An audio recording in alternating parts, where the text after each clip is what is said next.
Welcome back to sqadia.com. My name is Mohammad Osama, and today we are talking about inflammation. And this is going to be the last lecture of the series of inflammation for pathology, in which we are going to talk about the process of tissue repair after the inflammatory process. So in tissue repair, we're going to talk about the restoration of normal structure, cellular proliferation and the repair process, and the factors that can delay or impede the repair process. So tissue repair consists of the repair process, the cellular proliferation, and the restoration of the normal structure and thus the normal function of the tissue. So let's start off with the restoration of the normal structure. So when connective tissue infrastructure is relatively intact, it requires the surviving parenchymal cells to have a regenerative capacity, because if the parenchymal cells have the regenerative capacity, they can divide and restore the normal structure of the inflamed tissue. But there are different types of cells. All cells are not the same when it comes to regenerative capacity. The three different types are the labile cells, the stable cells, and the permanent cells based on their regenerative capacity. So if we talk about the labile cells, they have the greatest regenerative capacity because they divide actively throughout their life to replace lost cells or the worn out cells or the damaged cells, and thus the capacity for regeneration is maximum and a greater prognosis. What are the examples of the labile cells? The examples include the cells of the epidermis, the gastrointestinal tract, mucosa, the lining of the genitourinary tract, the hematopoietic bone marrow cells, because it is used or it is involved in the production of blood cells throughout our life. The second is the stable cells. In the stable cells, they have the capacity to regenerate, but not as much as the labile cells. So they characteristically undergo few cell divisions, but they are capable of dividing whenever required or activated, but they do not divide throughout their life just like the labile cells. The example of stable cells are hepatocytes or the liver cells, which have the capacity to regenerate, the renal tubular cells, the parenchymal cells of different type of glands, the mesenchymal cells such as smooth muscles, cartilage, connective tissue, endothelium, and osteoblasts. Osteoblasts have a very good regenerative capacity, cartilage not so good, but still. Then there are the permanent cells based on the regenerative capacity, and they are incapable of division and regeneration. But the new evidence in the literature is suggesting otherwise as well, but we are not going to go into the detail of that. So permanent cell, for right now, we can just understand that they have no capacity to regenerate. For example, neurons and myocardial cells, and they are thus replaced by scar tissue. That is the reason that neurological injury does not result in a good prognosis, such as spinal cord injury, in which the neurons do not regenerate and a person is left paralyzed. So the injury and the loss is irreversible, and the prognosis is not good when the permanent type of cells based on the regenerative capacity are involved. Now, to understand the cellular proliferation, it is very important to recall the cell cycle, which we all have discussed in the general physiology or the cell biology. So if you remember the cell cycle, the cell is not always dividing, even if it has the capacity to divide. The dividing or the division phase is actually known as mitosis. But other than mitosis, there are other phases in which the cell spends most of its time. First of all is the G naught. G naught is also known as the phase of the cell arrest, in which the cell is completely in non-dividing phase. In G1, there is actually the duplication of the cellular contents, but there is no duplication of the chromosomes. So the cell is not dividing, but the cellular contents are dividing. In the S phase, the cell division is not occurring, but there is actually the duplication of the chromosomes.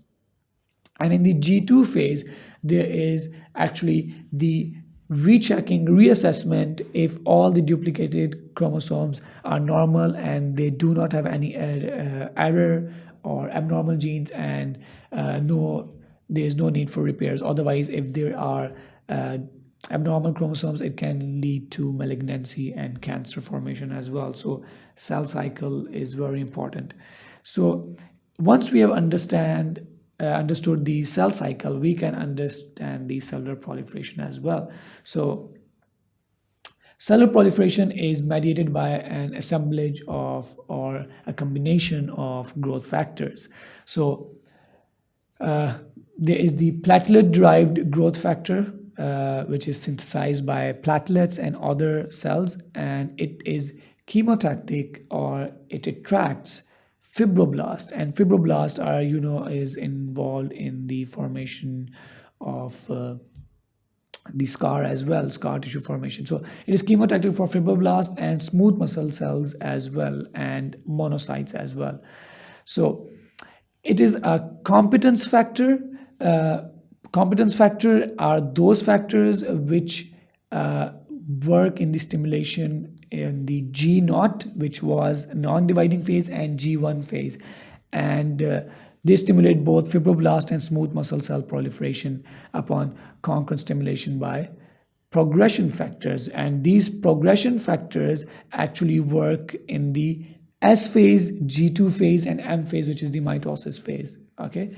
So the second is the epidermal growth factor. It promotes growth of endothelial and epithelial cells of the fibroblast, and it is, unlike the platelet-derived growth factor, it is not a competence factor. It is instead a progression factor. So that is why it works in the progression of cells through the pre-replicative phase of the cell cycle, which is the S phase, or the synthesis phase, in which there was duplication of chromosomes. There was G2 phase before the M phase, and the M phase, which is the mitotic phase. Other than that, there is the fibroblast growth factors. They promote extracellular matrix protein synthesis, and that extracellular matrix is also important, which includes fibronectin by fibroblast, endothelial cells, and monocytes. So these are the cells involved in the extracellular matrix protein synthesis. Fibronectin is a type of a fibroblast growth factor, and it is a glycoprotein with following characteristics: that it is chemotactic for fibroblasts and endothelial cells.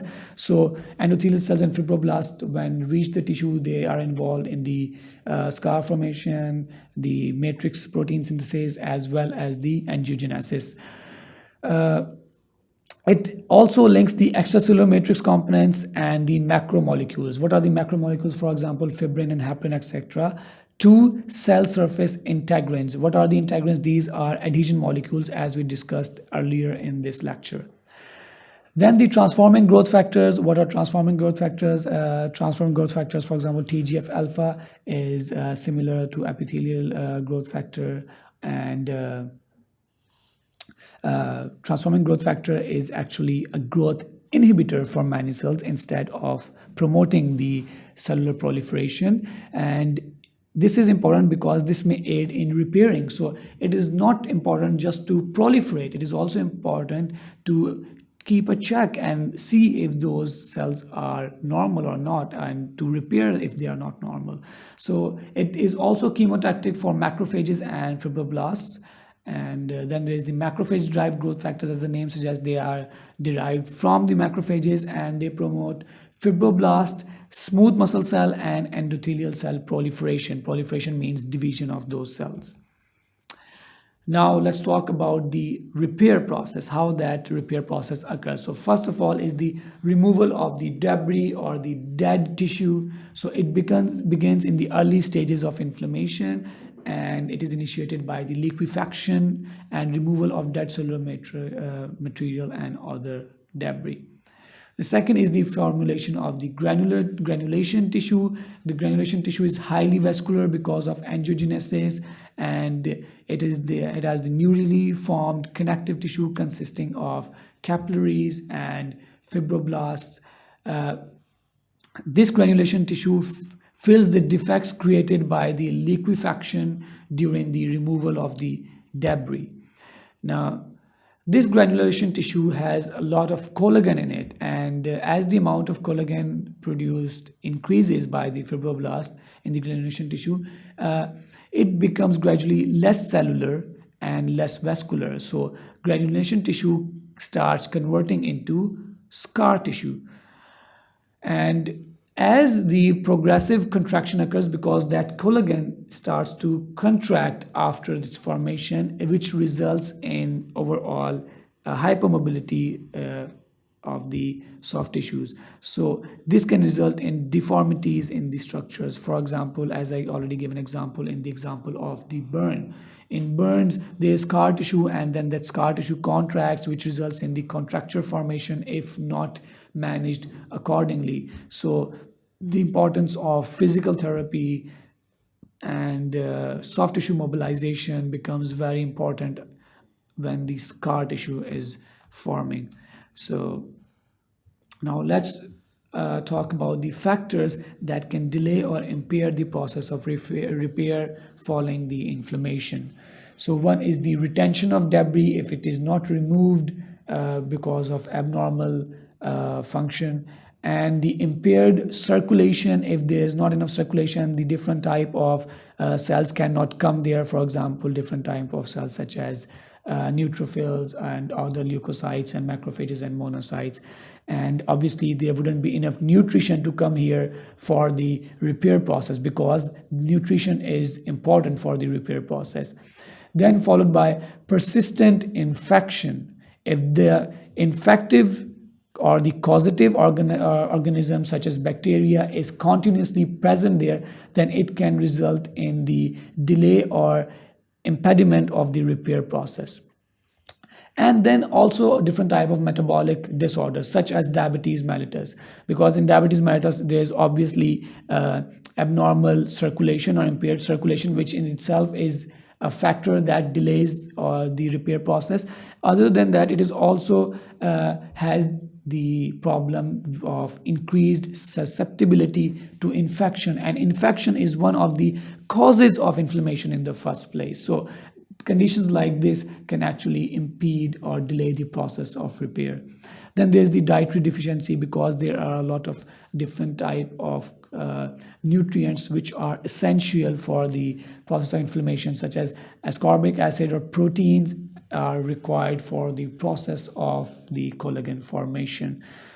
So that was all about tissue repair and inflammation. And in this topic, we talked about the restoration of normal structure, cellular proliferation repair process, and factors that delay or impede repair. I hope you guys learned something new out of it, and best of luck, and keep on visiting sqadia.com. Thank you very much.